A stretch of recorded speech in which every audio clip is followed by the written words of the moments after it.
Welcome to the Writer's Room for Runner Radio. My name's Trina Wilcox. Our guest today, Tim McCarthy, and you've got a new book out that sounds like everyone could benefit from, especially parents raising kids in the world today. Welcome. Thank you. Thank you for inviting me. So, I personally do not have children, but I have been a child and seen I have seen the pressure my parents have been under and appreciate that very much. So, what is your book about as far as what parents in a family unit can benefit from? Basically, it's the owner's manual you never got with your child. Okay. So if you're wondering why they're thinking that way or what they're thinking and you just don't know what to do about it, pretty much I've got the answers. I've spent over 40 years in education. I spent a couple of years researching child developmental psychology. And so I broke it down into age groups. You know, you just got a baby, you bring it home from the hospital. What do I do with it? And hopefully you've got a mother and a father who can help you, but you can't remember what you did. But I break it down in the first 3 months, what to expect and what to do. The second 3 months, the third 3 months. Then we go, next chapter is the toddler years. Okay, she's up and walking. How do you protect her? How do you help her advance?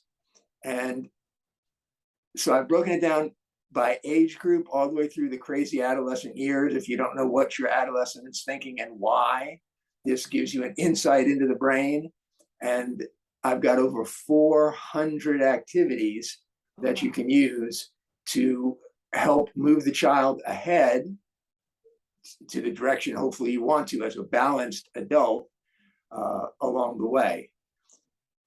How many kids do you have? Thousands. In my 40 years of education, I have taught thousands, children of all ages, including in their 60s, and some of them are children. Okay. Do you have any biological or adopted? No, my wife and I didn't meet till we were 40. It was a little too late. Okay, but you still have plenty of experience. Like you said, you've been around all ages your entire life. Yes, yes. And one of the things I'm proud of, and I think makes this book unique, is the 4-dimensional parenting. Okay, explain that. Right. So you and I, if people are watching us on a computer, we live in a 2-dimensional world. And more, we and our kids live in a 2-dimensional world. So everybody understands the third dimension. Well, maybe not everybody. So we'll go length and width are the 2 dimensions. But this computer screen has no depth at all. Right? The real world has depth. Okay. So, for example, the chair behind you. On the screen, it's flat, but you have to turn around and take several steps to sit in that chair. So that's depth. And then according to H.G. Wells, the 4th dimension is time, because we don't see or experience anything unless it exists for a certain amount of time. So I took that concept. We live in a 4-dimensional world. We want our kids to live in a 4-dimensional world, not a 2-dimensional world. But then I broke that down, no, I didn't break it down. I compared it to the 4 dimensions of existence or of personal experience, which are the mental, physical, emotional, and spiritual dimension. And I believe those are the 4 dimensions of human life.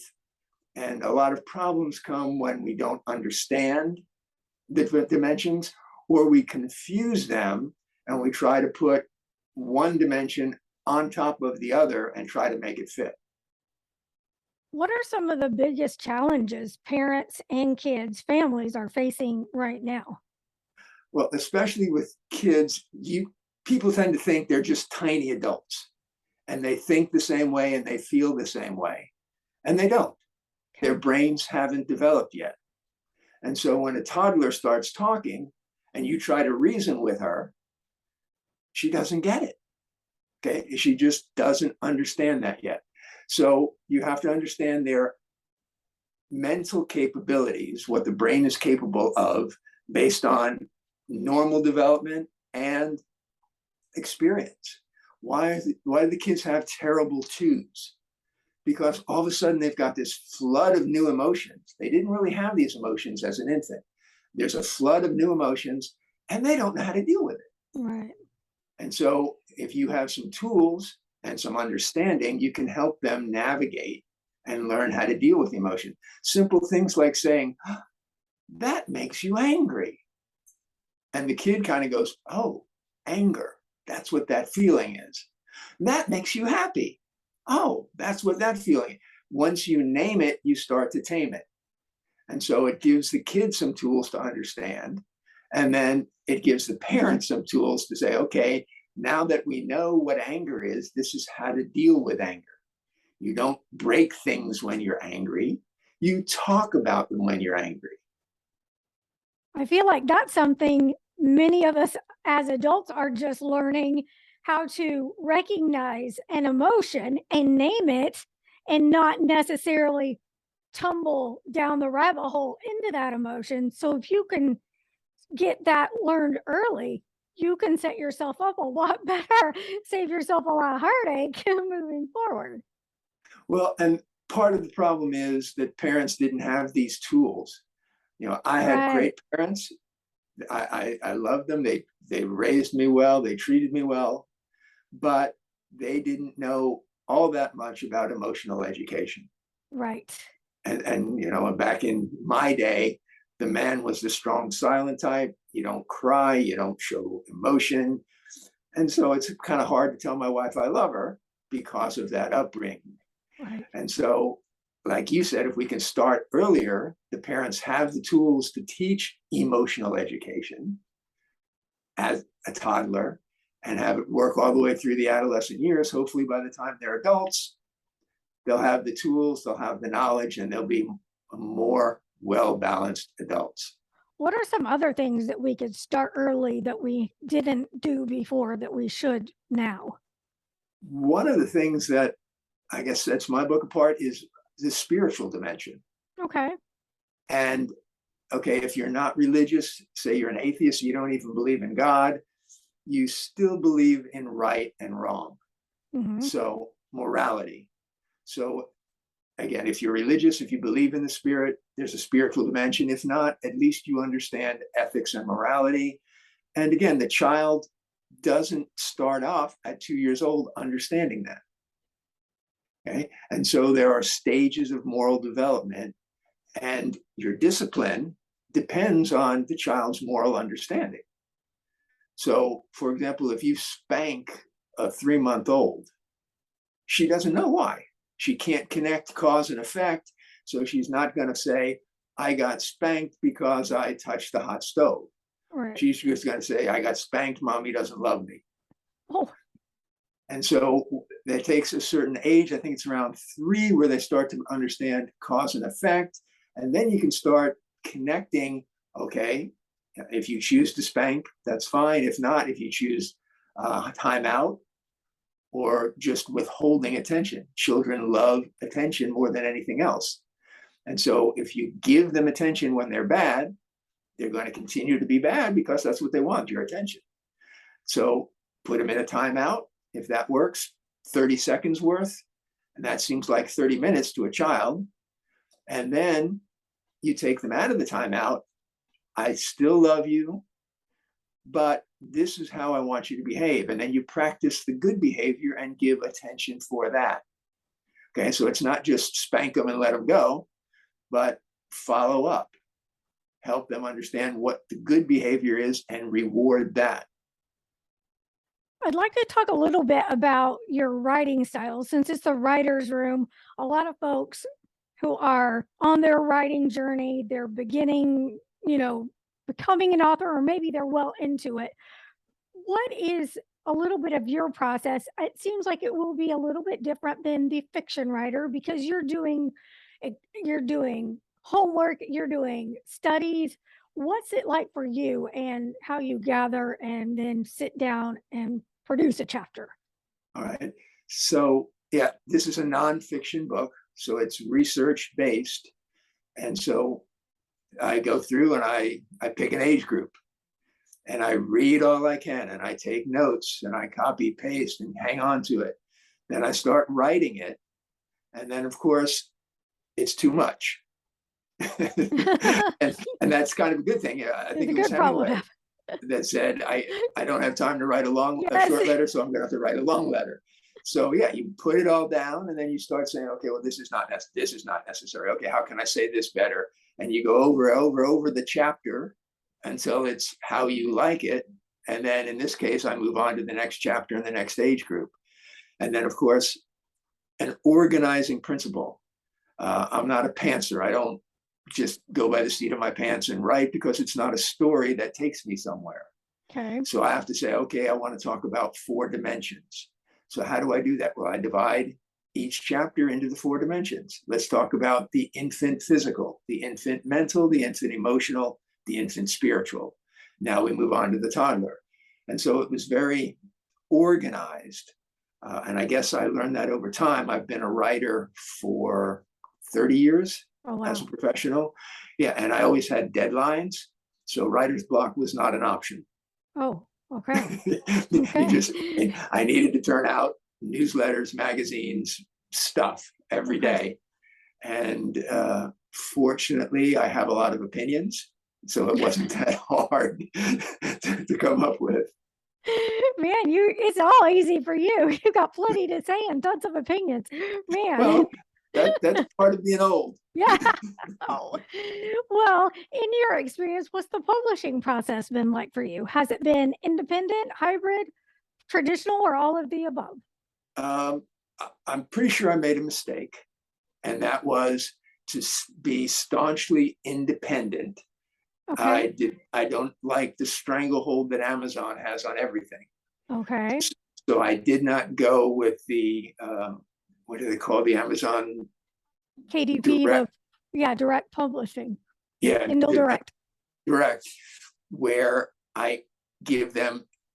I can't sell it on my own. I can't sell it anywhere with but Amazon for 3 months. Okay. And I think if I'd have done that, given away some free books, gotten some traction on Amazon, that would have been better. Instead, I said, nope, I don't trust those people. And I will have my own website and do my podcasts and do my own promotion. And my traction on Amazon is 0. I have gotten no sales through Amazon whatsoever. And so unfortunately, I think that's a reality you have to face. I would highly recommend that.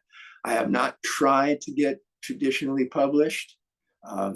There are some good courses out there on how to write the letter that gets you representation, that gets you published. I haven't tried them. Again, I'm not looking to make $1 million. I'm retired. I'm content with my life, except I would love to help people. Okay. And I think there are millions and millions who could use this help. So on my website, you can buy the chapter for your child for under $1. Oh, cool. So, and again, I don't know that it works for fiction writers, but if I was thinking, if I'm a parent and I've got problems with my 2-year-old, I'm not interested in the adolescent chapter. I'm interested in the terrible 2 chapter, the toddler chapter. So I want to make that available to anybody on any budget. And then if you like that, okay, buy the whole book. Cool. When did you finish this book? It's been over a year. Okay, so you were wrapping it up as we were in the pandemic. So yeah. Tell me how you feel. Would anything have changed in there with the information you know now, or will you be making any addendums? I'm not looking to change the book yet. I don't know that I've learned enough to change much since then. Fair enough. As far as the pandemic, I had just about finished it in the middle of the pandemic when school was starting. And I thought, gosh, this would be great. Parents are keeping their kids home. What a great marketing opportunity. And my wife said, no. And she's paranoid. She said, you're giving advice on children. What happens if somebody reads your book and their child gets sick or dies and they sue us? And so I didn't quite buy the logic. I got a lawyer to look at the book. She read the whole book. She said, you're good to go. But my wife is very intuitive. So I have to respect her intuition. And so I would not publish until she agreed that it was safe. And that didn't happen until after the whole thing was over and everybody was back at school. Was that a mistake? I don't know. It's, from a marketing standpoint, it seems like it. Based on her intuition, who knows what would have happened. So I choose her over the fame. Yeah. Well, her thoughtfulness definitely is appreciated. But could that be the case at any point in time that you've got to preface it with these are your thoughts and, you know, your ideas being shared and it's up to the reader for their responsibility in it? Couldn't that be at any point? Yes, Okay. absolutely. And again, the logic of it wasn't convincing to me, but again, I respect her intuition. We've had several times in the past where she said to do something that didn't make any sense at all, and it worked out very well. Beautifully. Good. Good. Well, tell us a little more. Pick one of your more favorite sections of the book and talk about it. Well, and actually, one of the things I like is that I introduce each chapter with a story. Okay. So it is a kind of a blend between fiction and nonfiction. And the story is illustrative in kind of a black and white choice. And so, for example, one little girl comes home at the beginning of her chapter. This is in the very early elementary years, and says, "Mom, I just don't understand. I failed the math test. I just don't understand math." And her mother says, "Well, don't worry, baby. I never understood math either. The women in our family are good cooks, but we just don't have a good head for school. But you'll be fine. You'll meet a nice man. You'll be happy." Okay, so that's Mother A. Mother B says, "You failed the test." "Well, I had the same problem. I didn't understand math. But once I did, then it was easy. So let's see, what's the problem? What's 7 minus 5? 3. Why do you say that?" I don't know. I don't understand. What do we have 7 of? Here, we have beans. Here's 7 beans. And I take away 5. How many do we have left? 2. That's subtraction. Now let's try another one. All right. And so you see the difference between the two parents Mm-hmm. and the two parenting styles. Mm-hmm. And one basically teaches the child to be limited and imposes her own limits on the child. And the other one has that you can do anything if you try hard enough attitude.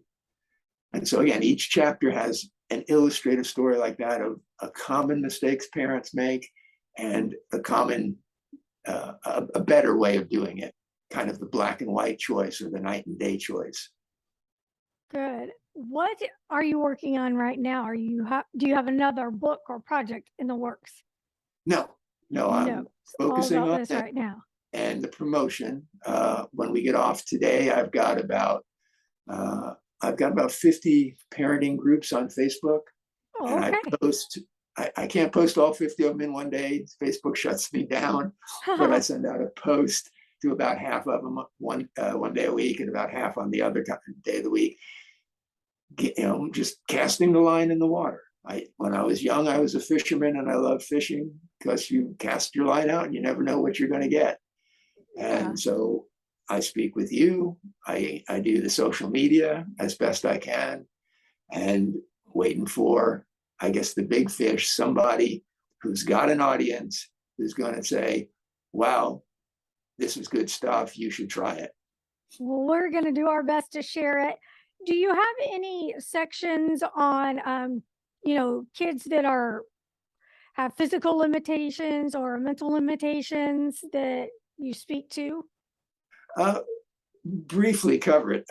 It's only 300 pages and it Hmm. covers birth to adolescence.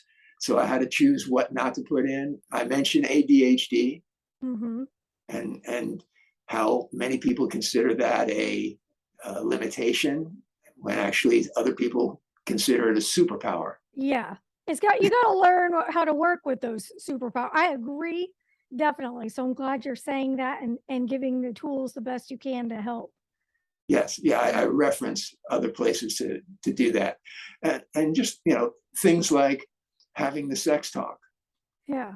Is it different with a preteen? Is it different with a teenager? Is it different with a prepubescent Hmm. who sooner or later is going to have a period or an ejaculation? They should be prepared for that. It happens. And so what do you say? And you don't teach them about contraception, you just prepare them for their body, so age appropriate what to say. But yeah, that sort of thing that you need to know. Have you had any feedback from someone that's taken one of the sections and been like, here's what happened? Do you have any of those standout No, stories not yet? directly. I've had feedback from people who have read it, Yeah. even with educational degrees and teaching experience, and found it extremely valuable, even with their own children. Good. But yet to hear back from somebody who said, "Hey, I tried this and it worked perfectly." Not yet. Not yet. Yet. All right. Tell people again where they can go to find your book. All right. So obviously, if you're watching this, right above my head, it says 4D-2D.com. And you can't forget the dash, or you end up in China somewhere. That's just the way the internet works. And once again, for those just listening, it's the numbers, the number 4D as in dimension, dash 2D as in dimension.com, or just go to Amazon and look for Raising Four-Dimensional Children in a Two-Dimensional World. Raising Four-Dimensional Children, that should be enough to find the book. All right. Thank you so much, Tim McCarthy. Appreciate your time. It's a pleasure to be here. Thank you for your support. Thanks.